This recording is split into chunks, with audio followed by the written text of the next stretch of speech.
Baik, bismillahirrahmanirrahim. Assalamualaikum warahmatullahi wabarakatuh. Saudara-saudara sekalian, hari ini kita akan lanjutkan kuliah kita. Topik kita hari ini melanjutkan dari topik-topik yang sudah kita bicarakan sebelumnya, yaitu kita sekarang bicara tentang pemulihan tanaman yang membiak vegetatif. Setelah dulu Anda sudah mendapatkan materi tentang pemulihan tanaman yang membiak atau menyerbuk sendiri, kemudian pemulihan tanaman untuk tanaman yang menyerbuk terbuka atau menyerbuk silang. Hari ini kita akan bicarakan tentang pemulihan tanaman yang membiak secara vegetatif. Saya ingatkan kembali bahwa metode pemulihan tanaman memang berbeda-beda. Salah satu faktor yang menyebabkan perbedaan metode itu adalah karena perbedaan cara berkembang biaknya. Dan karena ada tanaman yang secara spesifik memang dia membiak secara vegetatif, maka teknik atau metode pemulihan tanamannya juga berbeda. Oke, ini adalah beberapa kategori di mana dengan kategori ini tanaman dikategorikan sebagai tanaman membiak secara vegetatif. Jadi dalam kondisi bagaimana tanaman itu disebut tanaman yang membiak vegetatif. Yaitu yang pertama adalah spesies yang mempunyai pembungaan, sebenarnya dia berbunga dan membentuk biji atau buah normal, ya bijinya itu normal, tetapi dia lebih sering atau dapat dikembangkan secara aseksual. Jadi sebenarnya dia punya bunga, punya biji normal, tetapi dia sering dikembangkan secara aseksual. Contohnya dalam hal ini misalnya tanaman stroberi misalnya. Stroberi itu kan punya biji, punya buah, punya biji normal, bijinya bisa berkecambah, tetapi dia lebih sering dikembangkan secara aseksual atau vegetatif. Kemudian yang kategori kedua, yaitu spesies yang mempunyai pembungaan normal, tetapi sangat sedikit membentuk buah dan biji, ya, atau bijinya itu tumbuh di bawah kondisi normal, sehingga tentu saja otomatis dia lebih sering dikembangkan secara vegetatif. Kemudian yang ketiga, yaitu spesies yang memproduksi biji secara apomiksis. Anda ingat kembali ya, apomiksis yaitu pembentukan biji tanpa proses fertilisasi atau pembuahan. Jadi biji terbentuk tetapi tanpa proses pembuahan, artinya dia berproses secara vegetatif, tapi biji itu bisa berkembang, bisa berkecambah dan bisa menjadi tanaman baru secara vegetatif. Ya, jadi nanti anakannya ini atau generasi berikutnya dari biji tadi adalah berbiak secara vegetatif sebenarnya, meskipun dia berkembang secara dengan biji, gitu ya. Kemudian yang keempat berikutnya yaitu spesies yang tidak menghasilkan bunga dan selalu berbiak secara vegetatif. Memang kalau dalam yang kasus keempat ini sama sekali dia tidak bisa menghasilkan bunga, selalu berbiak secara vegetatif. Nanti Anda bisa coba cari komoditi-komoditi yang memang dia tidak pernah berbunga sama sekali dan selalu dikembangkan secara vegetatif. Baik. Nah, ini adalah beberapa implikasi bagi pemulihan tanaman ya dengan kondisi-kondisi tadi. Implikasinya yaitu yang pertama, spesies klonal. Klonal itu artinya dikembangkan secara vegetatif tadi yang punya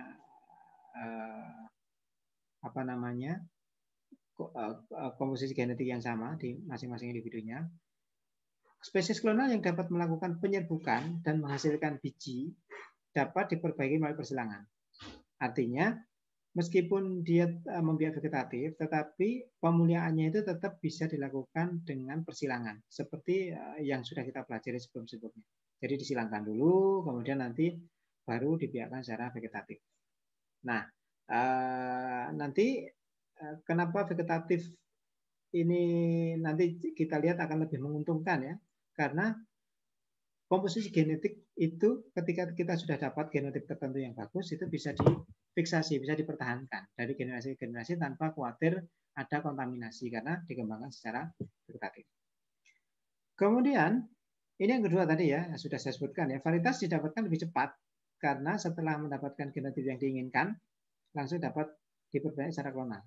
Coba bandingkan dengan kemarin ketika kita bicara tentang varietas hibrida, harus ada selfing dulu untuk color warning, disilangkan dan seterusnya. Atau ketika seleksi massa, seleksi berulang kemarin, sampai sekian generasi baru kita dapatkan populasi yang seragam, stabil gitu ya. Tapi untuk yang ini, vegetatif ini, ketika kita menghilangkan misalnya F1-nya kita seleksi dan kita dapatkan genotip yang sesuai dengan keinginan kita, maka kita bisa langsung perbanyak secara vegetatif. Ya, untuk bisa memperbanyak lebih dengan jumlah yang lebih banyak, kita bisa gunakan kultur in vitro misalnya. Kemudian berikutnya, jika yang diperbaiki adalah bagian vegetatif, ya, kan banyak komoditas yang dipanen itu adalah bagian vegetatifnya. Misalnya tebu, kemudian batangnya yang dipanen, kemudian sawi misalnya itu kan daun, ya, bukan biji, bukan buah, ya.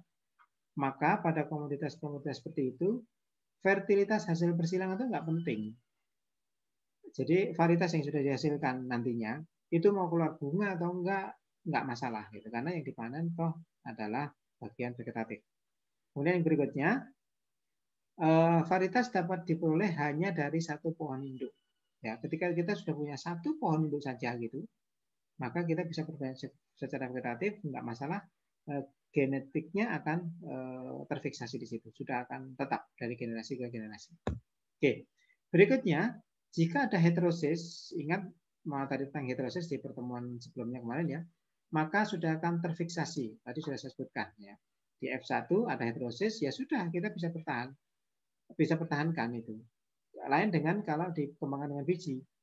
Ketika F1 bagus heterosis, maka nggak bisa ditanam F2-nya karena sudah akan segregasi. Kalau dengan vegetatif, maka bisa dikembangkan seterusnya. Kemudian yang berikutnya, implikasinya adalah lebih sulit mendapatkan bahan tanam dalam jumlah besar. Ini khususnya kalau kita kembangkan dengan vegetatif yang konvensional ya. Jadi kalau misalnya kita menggunakan cangkok atau stek, ya kalau satu tanaman itu bisa di stek berapa cabang sih? Apalagi cangkok ya, mungkin satu tanaman nggak akan sampai ratusan kita bisa mencangkok, kecuali kalau tanaman sudah besar sekali gitu ya. Nah ini nanti bisa diatasi dengan kultur in vitro. Kemudian berikutnya nomor 7, spesies yang berkembang secara partenogami. Ya, partenogami itu juga hampir sama dengan apomixis tadi. Dia berkembang biak tanpa melalui proses penyerbukan ya. Ini tidak dapat dilakukan perbaikan genetik ya. Jadi dia menghasilkan biji tapi bijinya itu nggak bisa berkembang ya. Nggak bisa ditanam, atau sulit sekali gitu setidaknya ya. Jadi untuk komoditi yang seperti ini tidak bisa dilakukan perbaikan genetik melalui persilangan.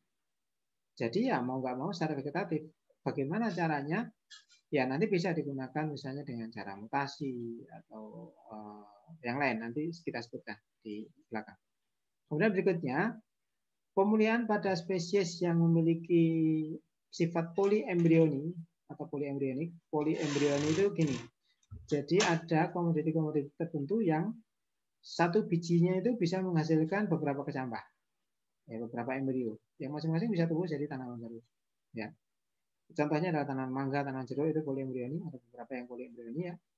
Ini agak kompleks. Kenapa? Karena keturunannya itu muncul lebih dari satu pada biji yang sama. Ya, itu kan repot nanti. Menentukan mana yang, apalagi ini tanaman tahunan ya, diperlukan waktu untuk mengevaluasi. Kalau nanti salah gitu, ternyata satunya kan, dan poliembrioni itu begini, satunya bisa tumbuh bukan karena penyerbukan gitu ya. Jadi nanti agak susah ketika kita mau melakukan seleksi dan perlu waktu ya. Oke. Kemudian implikasi berikutnya, pada umumnya spesies klon adalah tanaman tahunan yang berpenyerbukan terbuka, sehingga tidak toleran terhadap inbreeding dan sangat heterozigot. Ya. Jadi kita tidak bisa melakukan selfing karena dia tidak tahan terhadap inbreeding. Tapi meskipun itu juga jarang kita melakukan selfing di tanaman tahunan, itu kan juga jarang gitu ya. Meskipun suatu ketika kita perlu melakukan itu. Ini resikonya adalah dia rawan terhadap depresi silang dalam atau inbreeding. Kemudian genotip family dapat difiksasi dan dibedakan pada tahap awal pemulihan. Tadi sudah saya sebutkan ini ya. Kemudian DGU dan DGK kita sudah belajar ini di pertemuan sebelumnya, dapat dieksploitasi secara optimal dengan metode pemulihan yang ada. Artinya gini, ketika kita kemarin kita dapatkan DGU dan DGK itu kan dari seleksi berulang ya. Ketika kita sudah mendapatkan individu-individu tersebut, maka kita bisa melakukan perbanyakan individu-individu atau genotip-genotip tersebut yang sudah kita dapatkan itu meskipun masih di generasi awal, kita kembangkan dengan vegetatif. Kita eksploitasi secara vegetatif, gitu ya. Jadi tidak perlu generasi yang lebih lanjut untuk meneruskan generasi seleksi berulangnya. Itu. Baik. Dan ini adalah metode-metode pemilihan yang bisa dilakukan untuk tanaman yang membiak vegetatif tadi. Yang pertama introduksi, seperti yang kemarin sudah kita sebutkan, introduksi hal yang mudah ya, kita pokoknya ambil saja dari tempat lain. Unsur pemuliaannya sangat sedikit di situ. Kemudian yang kedua seleksi klonal, nanti kita jelaskan masing-masing ini. Kemudian ada hibridisasi dan seleksi. Kemudian ada mutasi dan pemanfaatan apomiksis. Baik, kita mulai dari yang pertama, introduksi. Ini bisa dilakukan baik tanaman secara utuh atau bagian tanaman ya, atau seringkali kalau kultur jaringan yang kedua itu kita bisa ambil sampel aja kecil-kecil gitu, karena lebih mudah transportasi dan efisien. Kemudian keuntungannya kalau kita introduksi dengan bahan dari kultur in vitro itu jelas dia sudah bebas dari penyakit. Ingat bebas penyakit ya, bukan tahan penyakit. Ya. Dan biasanya apalagi kalau ini dikembangkan dengan kultur meristem, nanti di karantina itu lebih mudah. Di kantor karantina itu urusannya lebih gampang karena sudah lebih terjamin. Kultur meristem itu bebas dari virus, gitu ya. Kemudian yang kedua, seleksi klonal. Seleksi klon kita tahu klon itu adalah individu-individu yang dihasilkan dari satu individu yang sama secara vegetatif ya, jadi secara genetik sama. Tujuannya adalah untuk melestarikan kemurnian genetik klon yang bebas penyakit yang pertama, kemudian yang kedua adalah untuk mengembangkan varietas baru. Kan kita lihat satu-satu. Seleksi klonal yang digunakan untuk melestarikan kemurnian genetik klonal ini seperti seleksi galeri murni sebenarnya, tetapi kita menggunakan pembiakan secara vegetatif ya. Jadi ketika kita punya materi atau klon yang mungkin sudah ditanam di alam lama gitu ya, kemudian sudah ada akumulasi hama atau penyakit khususnya penyakit situ, maka kita bisa melakukan screening untuk memurnikan kembali tadi klon-klon tadi menjadi yang bebas penyakit. Kita bisa lakukan screeningnya secara visual ya dengan inspeksi. Kemudian bisa dengan uji histologi, dilengkapi dengan uji histologi itu uji sel ya lebih dalam. Kemudian uji serologi khususnya untuk virus. Nah, ketika screening ini kita lakukan dan kemudian tanaman lolos, artinya sudah oke, ya sudah sesuai, maka bisa langsung dilakukan perbanyakan klonal. Dengan ini kita mendapatkan klon-klon yang materi klon yang murni, yang bebas dari penyakit.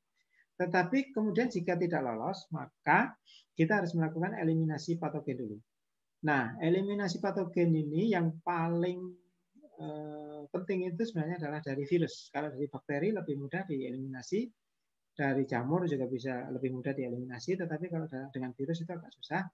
Kita harus melakukannya dengan kultur jaringan, yaitu dengan kultur meristem atau embryogenesis, ya, bisa juga. Bisa kita lakukan heat treatment di situ atau tidak juga, tergantung kondisinya. Bisa kita lakukan chemical treatment juga. Kemudian bisa juga kita manfaatkan biji apomixis, karena biasanya biji apomixis itu juga relatif bebas virus karena dia masih merisematik gitu ya. Nah, kalau ini sudah oke, nanti bisa diperbanyak secara klonal. Kemudian yang kedua, seleksi klonal untuk mengembangkan varietas baru bisa kita lakukan juga, yaitu ini tahap-tahapnya. Jadi tahun pertama atau musim pertama, ini khususnya kalau tahun pertama, musim pertama ini kalau tanaman yang semusim ya. Jadi 1 tahun kita bisa menanam 1 musim, atau sebenarnya bisa juga. Kalau di Indonesia mungkin kita masih mungkin menanam 2-3 musim dalam 1 tahun. Ya. Kita menanam populasi dasar klonal, ya, maksudnya ditanam secara klonal, klon-klon ditanam, kemudian kita ekspos dengan penyakit kalau memang salah satu tujuannya itu ya. Kemudian kita pilih tanaman yang tahan, plus dengan karakter lain yang memang kita kehendaki, misalnya hasil tinggi atau sifat seperti yang lain ya, misalnya kandungan antosianin tinggi dan seterusnya. Kemudian dipanen secara individual. Kemudian di musim kedua kita tanam biji yang terpilih dari musim pertama. Jadi ini asumsinya adalah kita seleksi klonal tetapi pada komoditi-komoditi yang masih memungkinkan untuk menghasilkan biji ya.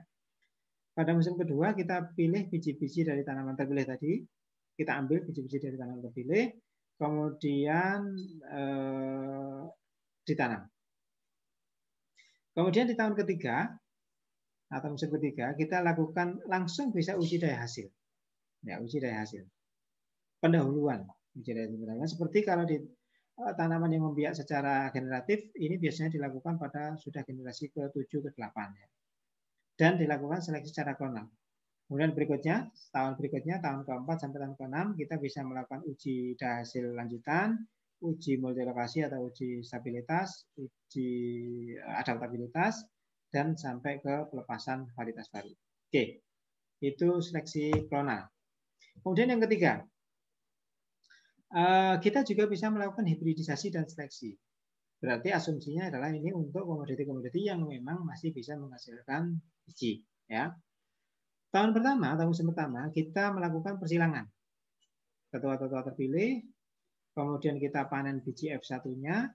Ya sekali lagi, pemuliaan pada tanaman membiak vegetatif ini lebih simpel daripada untuk yang membiak dengan biji. Ya. Kemudian tahun kedua, kita menanam dan mengevaluasi tanaman F1. Kita memilih tanaman yang tegar, yang sehat, yang bagus. Kemudian pada tahun ketiga kita bisa menanam dalam baris-baris, ya. Dipilih 100 sampai 200 tanaman superior, kita bisa tanam dalam baris-baris. Kemudian baris-baris ini berarti dia sudah dari satu famili ya, dari satu tetua. Gitu. Kemudian tahun keempat kita bisa melakukan uji daya hasil pendahuluan. Kemudian tahun kelima, tahun musim kelima sampai ke-7 kita bisa melakukan uji daya hasil lanjutan. Kita lepas varietas, selanjutnya tinggal kita bisa perbanyak secara klonal. Ya, bisa diperbanyak secara klonal. Oke. Kemudian yang cara keempat adalah dengan mutasi. Ini biasanya dilakukan untuk komoditi-komoditi yang secara alami memang dia sulit menghasilkan biji seperti pisang tadi. Ya.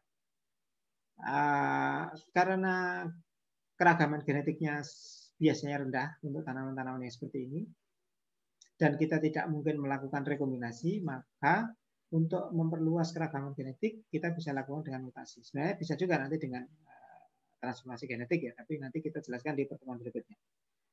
Bisa kita lakukan mutasi, mutasi bisa dengan berbagai macam cara. Ya, Anda bisa pelajari nanti di kuliah yang lain ada materi tentang mutasi ini. Mutagennya macam-macam, kemudian eksplan atau bahan yang dimutasi itu juga bisa macam-macam, bisa biji, bisa umbi dan seterusnya. Sorry, kalau ini tadi tanaman yang tidak menghasilkan biji berarti bukan dari biji ya, bisa dari stek, bisa dari tunas, bisa dari umbi gitu ya.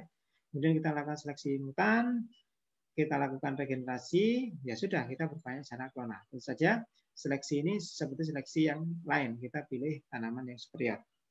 Oke. Berikutnya adalah pemanfaatan apomiksis. Tadi sudah disebutkan, apomiksis adalah sifat di mana tanaman itu menghasilkan biji, tetapi biji itu bukan merupakan hasil dari pembuahan. Kita manfaatkan ini.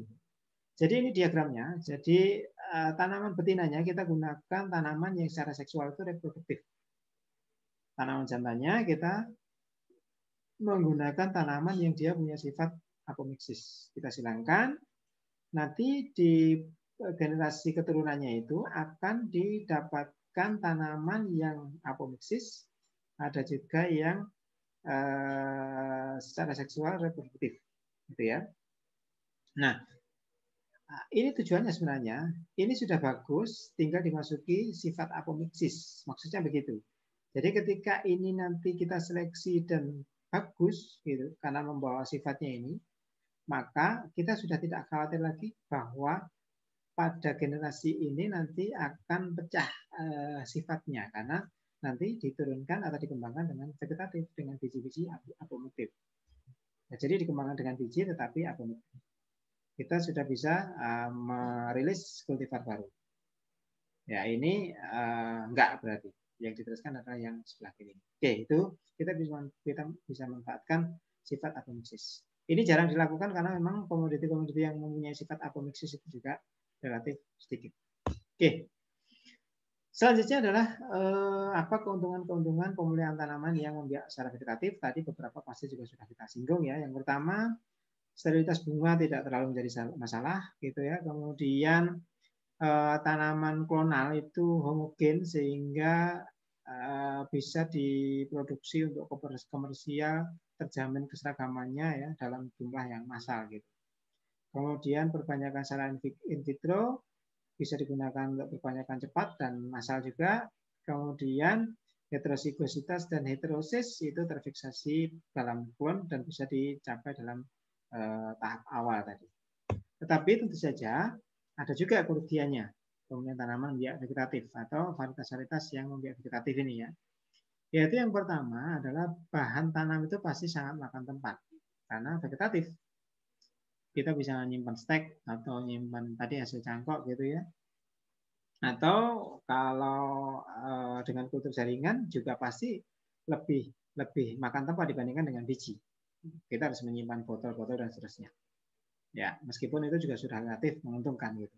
Kemudian yang kedua, kerugiannya adalah biasanya karena populasi itu monoklonal, satu jenis saja, satu genotip saja ditanam dalam lahan yang luas, maka sangat rentan terkena epidemi atau serangan penyakit. Karena secara genetik identik, jika ada satu saja anggota populasi itu yang terkena penyakit, maka semua anggota populasi itu berarti dia punya peluang untuk kena penyakit yang sama. Karena genetiknya sama. Gitu ya. Itu kerugian yang kedua. Kemudian yang ketiga, bahan tanam biasanya sulit disimpan dalam waktu yang lama. Ya, kalau biji itu bisa berbulan-bulan, bahkan ada yang bisa bertahun-tahun. Tapi kalau ini, maksud kita menyimpan stek, bisa saja sebenarnya disimpan dalam waktu lama, tapi kan sudah jadi besar tanamannya gitu ya. Jadi agak merepotkan. Oke, ini beberapa contoh pemulihan tanaman untuk beberapa komoditi. Ada kentang, ubi jalar, ubi kayu, dan tebu yang kita akan pelajari. Yang pertama adalah pemulihan ubi kayu. Biasanya pemulihan ubi kayu itu tujuannya adalah untuk mendapatkan varietas baru yang mempunyai potensi hasil dan indeks panen tinggi. Ingat, bukan hanya potensi hasil, ya, tetapi juga indeks panen. Indeks panen itu maksudnya apa? Indeks panen itu adalah hasil panen dibandingkan dengan rasio dia makan tempatnya itu. Ya, artinya kalau satu tanaman itu hasilnya tinggi, tetapi dia jarak tanamnya itu harus 2 meter misalnya, ya kan berarti potensi hasil per hektarnya juga menjadi rendah. Jadi harus dua-duanya ini tercapai ya, potensi hasil tinggi dan indeks panennya juga tinggi. Artinya tanamannya relatif kecil, tidak makan ruang banyak, tapi hasil panennya tinggi. Kemudian yang kedua, kalau bisa dipanen lebih awal, karena ubi kayu ini kan umurnya agak panjang ya, hampir 1 tahun untuk mendapatkan yang bagus. Kemudian kalau bisa yang toleran terhadap hama penyakit penting, kandungan patinya tinggi, ini khususnya untuk yang keperluan industri, kemudian perakarannya bagus, percabangannya lambat. Kenapa begitu? Karena biasanya kalau ubi kayu itu sudah bercabang, itu nanti perkembangan umbinya itu tidak bagus. Jadi kalau bisa jangan yang bercabang. Atau bercabangnya itu nanti gitu ya, kalau sudah berumbi. Gitu. Kemudian adaptasinya luas, artinya bisa ditanam di banyak tempat yang dengan kondisi berbeda-beda. Ini adalah tahapan atau prosedurnya menurut CIAT. CIAT itu adalah organisasi internasional ya yang mengurusi ubi kayu. Tahun pertama kita bisa menanam biji F1 ya. Mungkin ada yang bertanya-tanya, memangnya ubi kayu ini bisa berbiji? Bisa. Ya, Anda mungkin nggak pernah lihat saja gitu ya. Ubi kayu itu bisa berbunga dan bisa berbiji. Jadi kita kalau di situ ada istilah F1 berarti kita melakukan persilangan tadi. Kita persilangkan dulu, kemudian kita tanam biji F1 single plant ya. Kemudian tahun keduanya kita menanam generasi pertama untuk klon terseleksi ya. Ingat, klon ya yang ditanam, artinya dari generasi pertama tadi kita perbanyak secara klonal, tetapi dari satu tanaman itu kita tanam dalam baris-baris yang sama.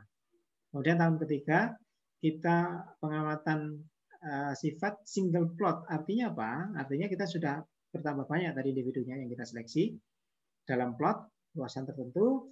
Kemudian tahun keempat kita melakukan uji pendahuluan, tahun kelima uji daya hasil tahun pertama, tahun keenam uji daya hasil tahun kedua, dan bisa mulai proses pelepasan varietas. Ada catatan di situ bahwa pada setiap generasi maka seleksi itu semakin ketat ya, semakin ketat.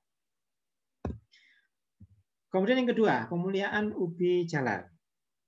Biasanya pemulihan ubi jalar itu tujuannya adalah sama dengan tadi, potensi hasil juga ya. Karena sampai saat ini rata-rata potensi hasil ubi jalar itu masih relatif rendah.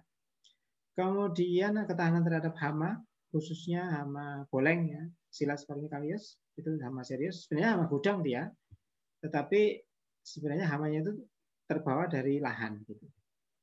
Kemudian yang berikutnya adalah meningkatkan ketahanan terhadap penyakit kudis atau skep. Ya, ini juga penyakit yang lumayan serius. Kemudian yang jelas yang lain adalah peningkatan kualitas. Kalau yang pertama tadi kuantitas, yang ini kuantitas. Kualitas. Kualitas itu misalnya kadar pati, kadar gula, kadar antosianin, kadar antosianin yang ungu ya, kadar beta karoten yang orange dan seterusnya. Oke, ini prosedurnya. Tahun pertama kita melakukan seleksi berdasarkan tanaman tunggal, hampir sama dengan ubi jalar, ubi kayu tadi. Sorry, ini ubi jalar ya, salah ketik. Nanti bisa dibetulkan. Intensitasnya biasanya 5-10%, artinya kita memilih 5-10% dari total populasi yang ada. Kemudian tahun kedua, kita sudah melakukan seleksi berdasarkan petak tunggal. Kemudian tahun ketiga kita sudah melakukan pengujian berdasarkan petak berulangan, karena semakin banyak bahan genetik yang bisa kita dapatkan. Ini kan stack ya, biasanya stack batang. Kemudian tahun ke-6 sampai ke-7 sudah bisa melakukan pengujian multilokasi dan proses pelepasan varietas. Ada catatan di sini khusus untuk ubi jalar ya.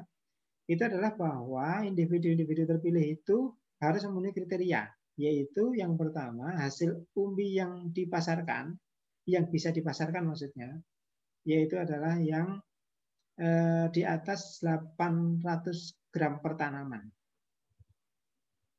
Ya. Artinya begini, dari satu tanaman itu kan seringkali umbinya itu mungkin lebih dari 1 kilo, tetapi yang bisa dipasarkan itu hanya 1 on misalnya, karena umbinya kecil-kecil, bentuknya nggak bagus misalnya. Jadi yang kita cari adalah yang selain hasilnya bagus tadi, total per tanaman, tetapi proporsi umbi yang bisa dipasarkan itu juga tinggi. Dan kriterianya di sini adalah lebih dari 800 gram per tanaman. Kemudian bentuk umbinya yang baik, tidak terlalu bergelombang karena ini akan menyulitkan baik untuk rumah tangga maupun untuk industri ya, karena penanganannya agak susah nanti. Kemudian indeks panennya kalau bisa lebih dari 0,5, kadar bahan keringnya yang tinggi dan kualitas baik. Oke. Ini pelaksanaannya. Jadi pertama pemilihan tetua, kriteria unggul ya tadi, kemudian dilakukan persilangan. Anda juga mungkin bertanya-tanya, ubi jalar ini juga berbunga dan berbuah juga gitu ya. Jadi dilakukan persilangan, bisa terkontrol atau persilangan terbuka. Kemudian kita lakukan persemaian biji hasil persilangan tadi, dipisahkan antar set persilangan yang berbeda, dipisah-pisahkan, dicatat. Kemudian yang keempat adalah melakukan seleksi individu tanaman hasil persilangan tadi berdasarkan kriteria yang sudah ditentukan. Kemudian yang kelima adalah kita perbanyak individu secara klonal. Berikutnya uji tunggal baris ya, uji baris-baris ya. Kemudian yang berikutnya adalah dari baris tunggal tadi kita milih yang unggul, yang seragam. Kita perbanyak secara klonal untuk seleksi lebih lanjut untuk ditanam dalam petak-petak. Kalau tadi dalam baris, kemudian dalam petak-petak. Karena kenapa dalam petak? Nanti ini untuk konversi hasilnya lebih representatif gitu ya, lebih representatif karena sampelnya lebih banyak dan lebih menyerupai kondisi budidaya sesungguhnya. Kemudian nanti dipilih klon-klon dari petak tunggal yang unggul, yang seragam. Berikutnya kita perbanyak secara klonal lagi. Kemudian kita sudah bisa mulai uji pendahuluan dari hasil gitu ya dalam lokasi perulangan, satu lokasi bisa. Kemudian uji multilokasi. Kemudian kita sudah memiliki klon harapan yang siap dilepas sebagai varietas baru. Oke, berikutnya pada pemilihan tebu ini tujuannya yaitu untuk masih sama ya, meningkatkan daya hasil ya dan kepastian hasil panen per satuan luas. Kemudian meningkatkan ketahanan terhadap hama dan penyakit sama, kemudian toleransi terhadap lingkungan rawan, misalnya kekeringan atau yang lain ya. Kemudian kita juga punya tujuan khusus varietas yang tidak memerlukan saat panen yang pasti. Artinya gini, karena tebu ini kan berkaitan dengan industri ya. Kita nggak bisa ngolah tebu sendiri. Ketika kita waktunya panen itu kita harus menunggu saatnya giling. Kadang-kadang antri berhari-hari, gitu ya.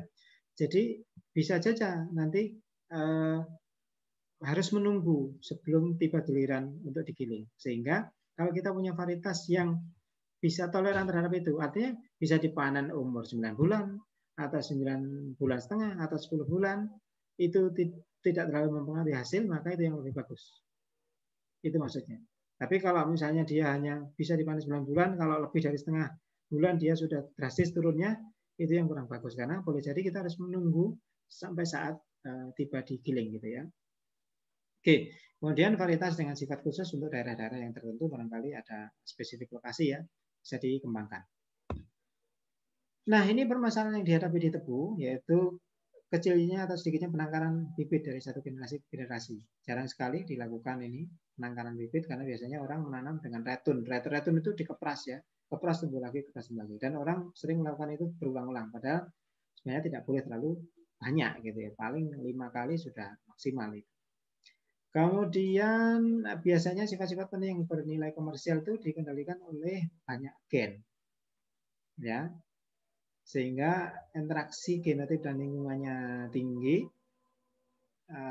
implikasi yang lain, ya. Kemudian ada juga masalah yaitu besarnya pengaruh kompetisi antara varietas yang berdekatan.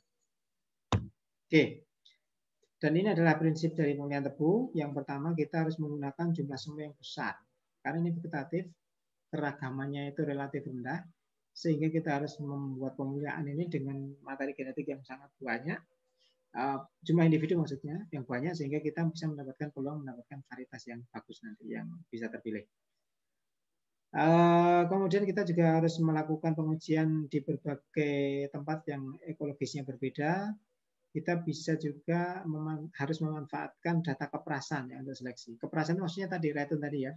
Jadi di kepras pertama hasil generasi kedua bagaimana, kepras lagi hasil ketiga gimana, keempat gimana dan seterusnya. Itu harus ada data itu. Makanya pemilihan ini relatif lama ya. Tapi kalau dari data itu kita bisa dapatkan hasil yang relatif stabil dari generasi ke generasi ratun tadi, maka itu adalah yang dipilih. Ini adalah tahapannya ya. Cukup panjang dari persilangan. Ingat juga bahwa tebu itu bisa disilangkan karena dia punya bunga ya, punya bunga bisa disilangkan. Tebu itu kan tinggi sekali, jadi kalau Anda lihat nanti Anda bisa lihat mungkin di varietas yang mengajarkan persilangan tebu, harus dibuat tempat khusus untuk menyilangkan ini. Jadi semacam tangga yang tinggi gitu ya. Nanti untuk emaskulasi, untuk persilangan dilakukan di sana. Persilangan persemaian, seleksi tahap 1. Ini umur 6 bulan, umur 7 bulan, tahap kedua, tahap ketiga umur 9 bulan. Tahap 4 ini sudah mulai uji daya hasil. Kemudian screening tahap 1 PC. PC itu maksudnya plant gen itu tanaman yang ditanam dari stek tadi, asli gitu ya. Maksudnya generasi pertama. Kemudian ini dikepras menjadi R1. R1 ini maksudnya ratun pertama yang dikepras tadi menjadi R2 dan seterusnya. Ini juga di screen di tahap kedua untuk BJ, artinya ini dikembangkan secara klonal ya, tidak dikepras, tetapi memang diambil steknya ditanam, kemudian diturunkan menjadi R1, ini juga demikian. Nah seterusnya nanti sampai didapatkan klon-klon yang terpilih. Baik, yang terakhir adalah pemilihan kentang. Permasalahan kentang itu adalah kita sulit mendapatkan umbi bulat yang dengan mata dangkal karena dikendalikan oleh gen-gen resesif biasanya. Dan kemudian yang kedua, dalam persilangan kentang komersial itu dibutuhkan paling sedikit 10.000 sampai 100.000 semaian. Ini juga sama dengan tebu tadi ya.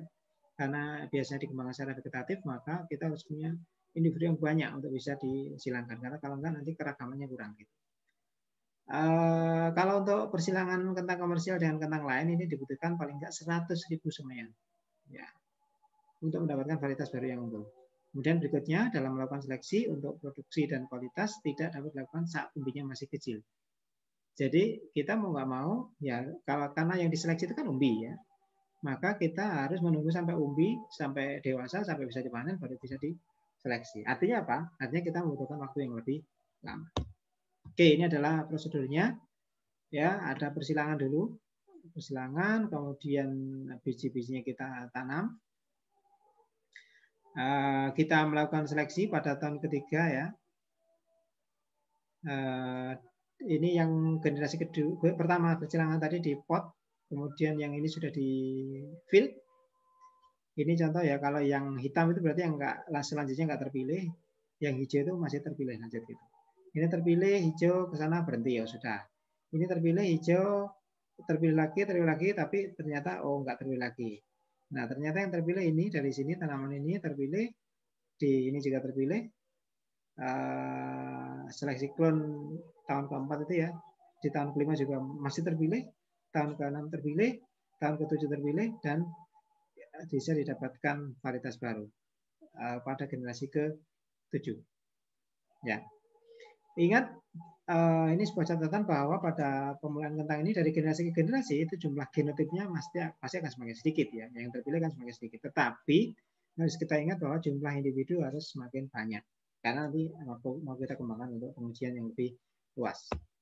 Oke, itu adalah beberapa contoh pemulihan dari beberapa komoditi yang membiak secara vegetatif. Kita contohkan tadi ubi kayu, ubi jalar, tebu, sama kentang. Mudah-mudahan itu bisa memberikan ilustrasi. Nanti Anda bisa cari contoh pemulihan tanaman yang membiak secara vegetatif di komoditi yang lain. Baik, saya akhiri materi kita pada hari ini. Ya, kita akan ketemu pada kesempatan lain dengan materi-materi yang berbeda. Baik, saya tutup. Assalamualaikum warahmatullahi wabarakatuh.